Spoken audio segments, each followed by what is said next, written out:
Injury থেকে মুক্ত হয়ে ইন্টার মায়ামির ম্যাচ খেলেছেন।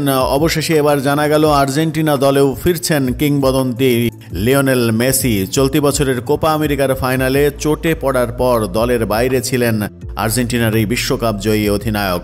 লম্বা পুনর্বাসন প্রক্রিয়ার পর নিজ ক্লাব ইন্টার মায়ামির হয়ে মাঠেও নেমে জোড়া গোলও করেছেন। তবে ভক্তদের মনে প্রশ্ন ছিল, আর্জেন্টিনার হয়ে কবে মাঠে দেখা যাবে তাকে। অবশেষে সেই প্রশ্নের উত্তর দিয়েছেন মায়ামি কোচ টাটা মার্টিনো।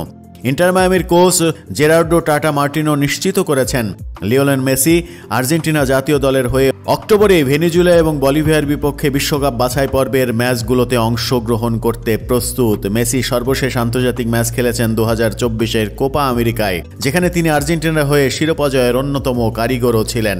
তবে ফাইনালে কলম্বিয়ার বিপক্ষে ম্যাচে ডান পায়ে আঘাত পেয়ে মাঝপথেই তাকে ছিটকে যেতে হয়।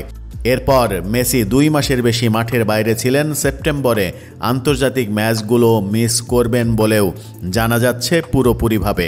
তবে সেপ্টেম্বর যেহেতু প্রায় শেষ, অক্টোবরেই মাঠে নামার সম্ভাবনা রয়েছে মেসির।